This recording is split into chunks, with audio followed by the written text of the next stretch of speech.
Welcome to Behind the Primaries. So we're going to go over team, strength, practice 4, giant sets, descending pyramids. So we got a lot to break down. Practice 1, we're going to go through lower body push. Think about it, it's just 4 exercises supersetted, 40 squats in a row. We're going to have a little bit of breakage between A1, A2, A2, A3, A3, A4, or you can think about it as we go break between reps 10 and 11, 20 and 21, 30 and 31, but essentially you're doing 4 sets of 40 or 160 reps. So our first exercise is a heels elevated back squat. All of these movements, we want to think about one fundamental thing, stressing the quad by getting as much knee flexion as possible while keeping my torso upright. So as you're going down and up, the biggest focal point is trying to keep this chest up as you go up and down 2 kettlebells,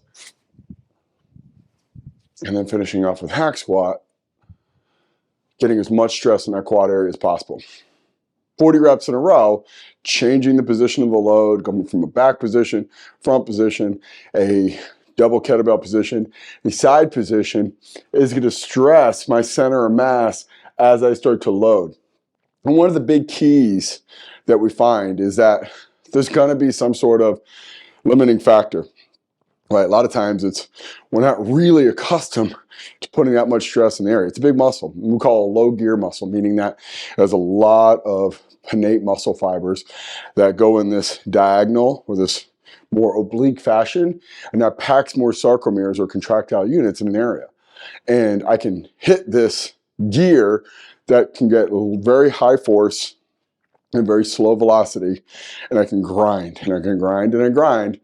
But the reality is, whether it's a range of motion and not having a lot of control here, not having a lot of sarcomeres in the more distal or even the proximal, as I get to that extended position, you're going to find that it's hard to maintain.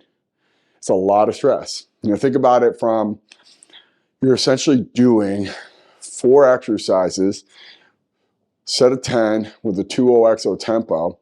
So you're going to do 80 seconds of continuous work with a little bit of break in between, seconds of 20 to 21, and then 40 to 41, 60 to 61. And I think that's the issue that we start to break down. It's, do we have a clear definition of what a squat is?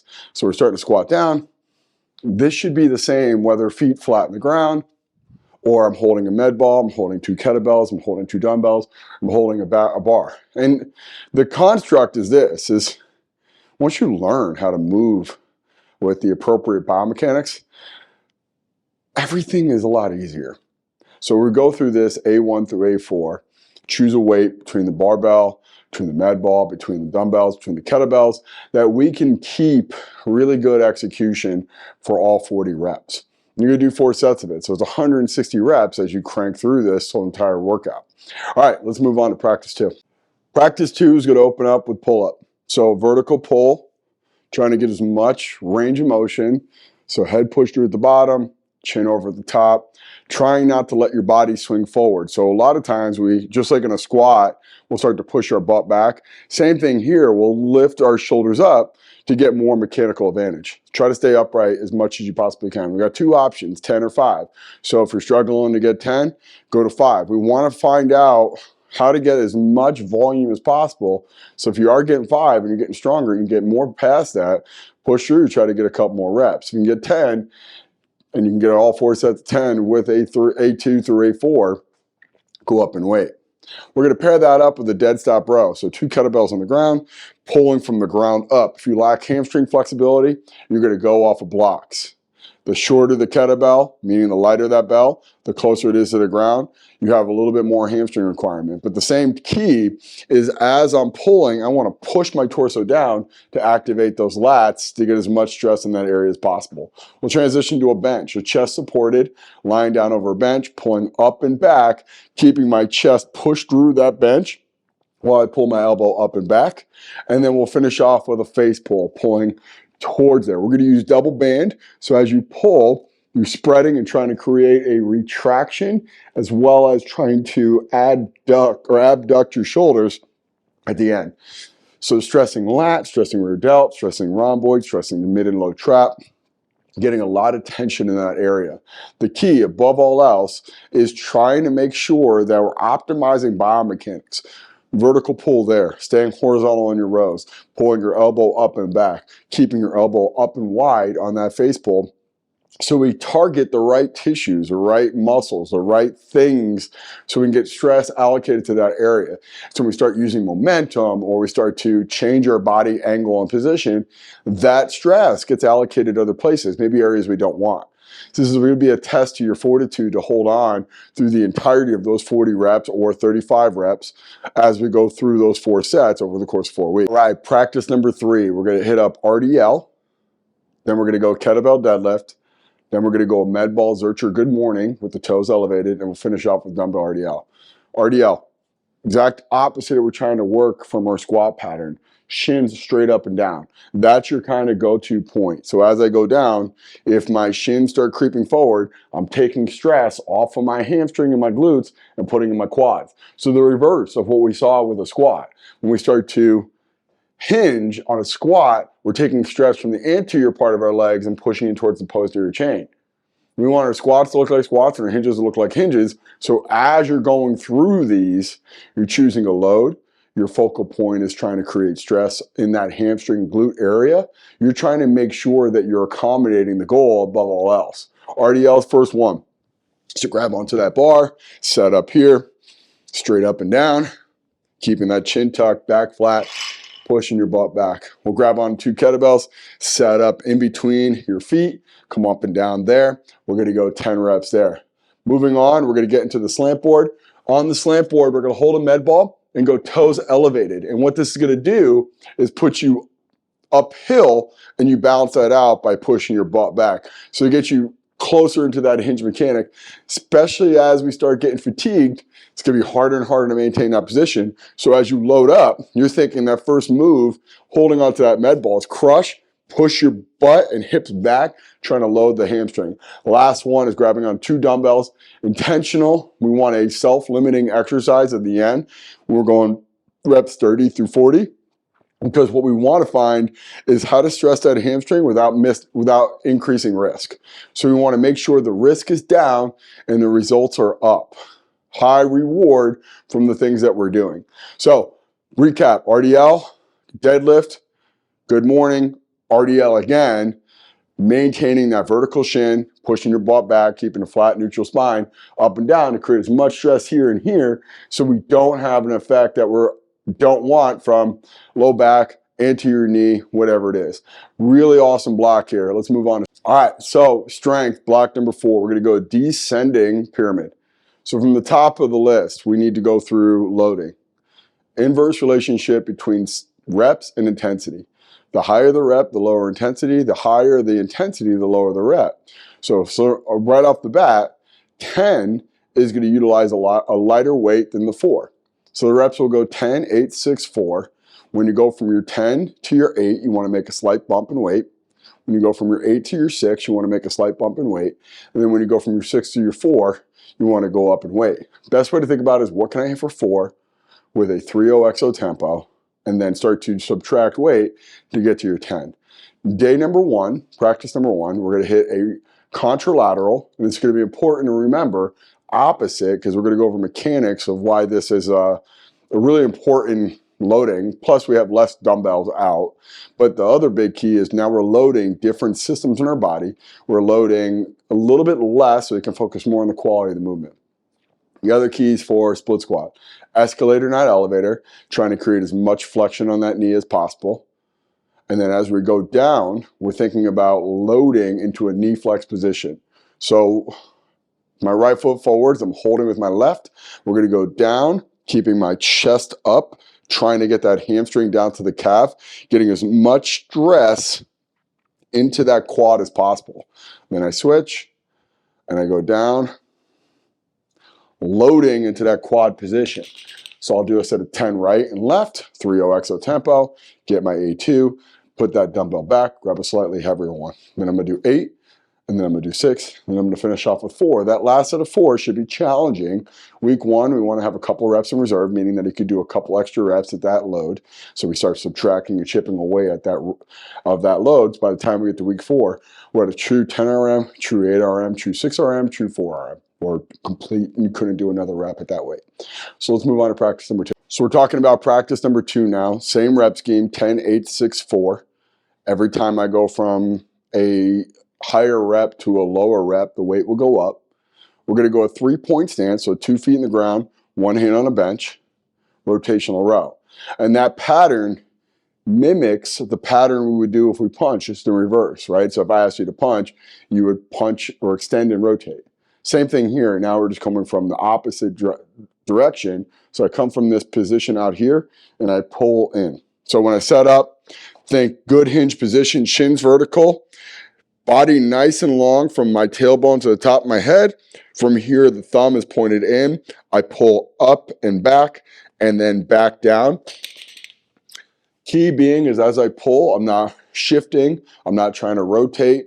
As I pull, I'm not turning that opposite knee in.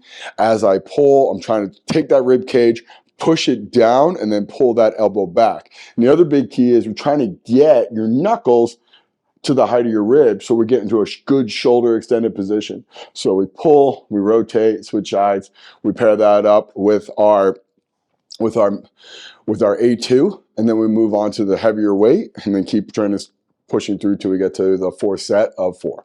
All right, so practice number 3, we're going to go an ipsilateral single leg RDL. Now this will feel very counterintuitive for our veteran members, the ones that have been with us for a long time, because we always stress opposite arm, opposite leg.